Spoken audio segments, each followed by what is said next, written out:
मित्रांनो, आनंद आहे. आपण मुलाखत घेतलेली ज्यावेळेस त्यांचा संघर्षाचा काळ होता.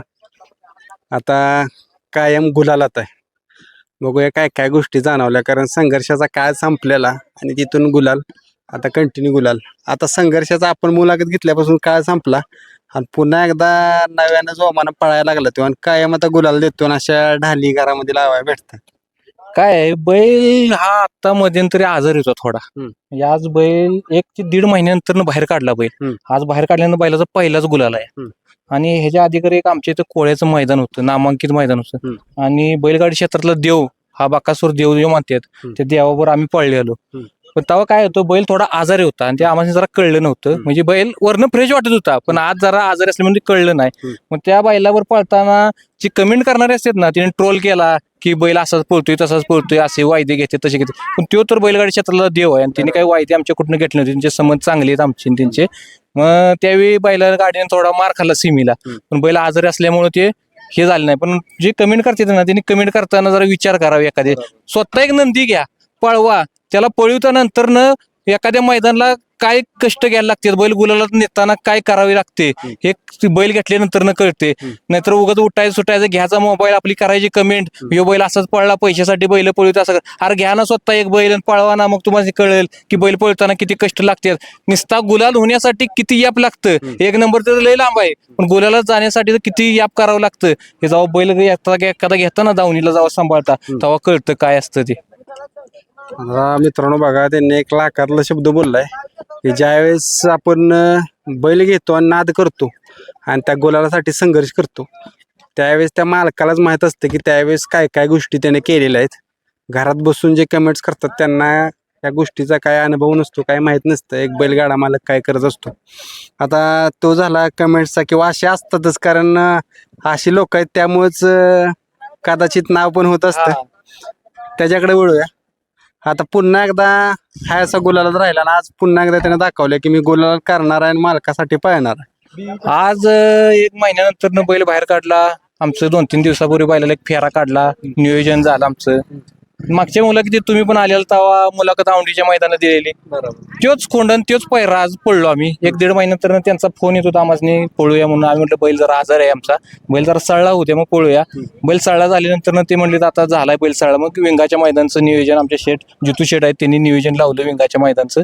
आणि ते आज मैदानाला गाडी चांगल्या रीतीने पळली आणि 1-1.5 महिन्यातनं बैल बाहेर काढून आज गुलालासाठी राहिला. काय नाही, आम्हाला 1 नंबर 2 नंबर न करू देणं, गुलालासाठी राहिलं तरी बास आमच्यासाठी पुष्कळ आहे. नंतर काय काय असतं, 1 नंबर करायचा, 2 नंबर, 1 नंबरचं बक्षीस आलं की जायचं, मग 2 नंबरचं 6-7 नंबर 2-3 हजार बक्षीस आलं की एखादी बैलगाडी मालक आणायचं नाही. 1 लाख रुपयाचं बक्षीस तुम्ही घेऊ नका, 2,000 तुम्ही बक्षीस घ्या, त्या बक्षिसाला किंमत आहे.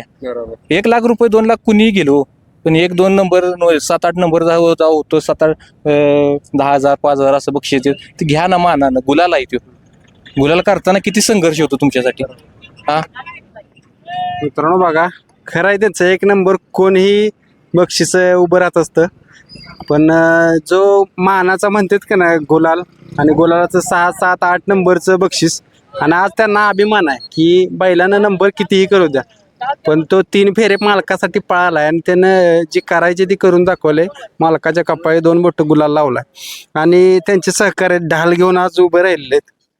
ज्यावेळेस एखादी ढाल अशी आपल्या हातात येते, गुलाला नंदी आपला असा असतो, येप पडते त्याच्या अंगावर, त्यावेळेस सहकारी म्हणून काय वाटतं की बाबा या गोष्टी, मालक तर आहे पण सहकारी म्हणून.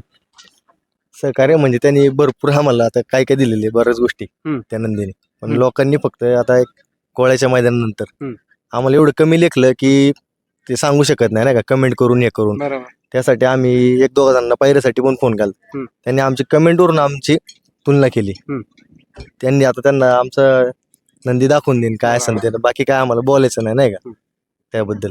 मित्रांनो खरं आहे बरं का, एक नंदीच मालकाच्या भावना जाणून घेत असतो आणि त्यानं आज ती करून दाखवले की मी कुठं कमी पडलो नाही. ज्या वेळेस चांगलं नियोजन झाले त्यावेळेस 100% यश मिळवून देणार आणि मालकाच्या दावणीला कायम गुलाल ठेवणार. आणि मेन मुद्दा राहिला, पुन्हा एकदा त्याचं नाव सांगा, कारण सुरुवातीला तर मुलाखतीत त्याचं नाव वगैरे सगळं झालंय, पण पुन्हा एकदा नवीन जे आता बघणार आहेत त्यांना सांगा नाव आणि गाव. बैलाचं नाव वशा आहे. बैलाचे मालक आम्ही सगळे इथे जेवढे आहे तेवढे सगळे. नियोजन आमचे आप्पा सगळे करतात. आप्पांचं बैल आहे सगळं. आता नेमकं आप्पांचे वडील आजारी असल्यामुळे आप्पा इथं नाहीये, परंतु आता गुलाल झाला, आप्पा निघून गेले. गाव कराडे. आम्ही सुच्चे आहे. बरं, बैल कराडात सायगडात असतो. बैल 1 महिना गॅपवरती होता, आरामावरती होता, जरा थोडं बैलाचं दुखणं होतं. परंतु आज नियोजन झालं. मी 2 दिवसापासून दादाला आप्पाला म्हणतोय की आप्पा काही करा, परंतु आज बैल आपला गुलालात राहिलाच पाहिजे कसल्या परिस्थितीत. आणि बैलाने आज ते करून दाखवलं.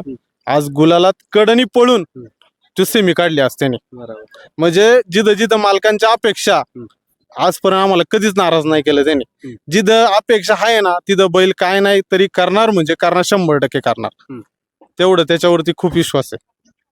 मित्रांनो, आपण त्यांना शुभेच्छा करूया, कारण आता 3 फेरे पाळलेला येतो आणि घरी पण जाण्याचं असते, कारण नंदीला आराम मिळायला पाहिजे. अशी आज ढाली त्यांच्या दावणीला कायम राहतील आणि जशी त्यांची अपेक्षा आहे वशाकडून, त्या अपेक्षा तो कायम पूर्ण करेल. धन्यवाद.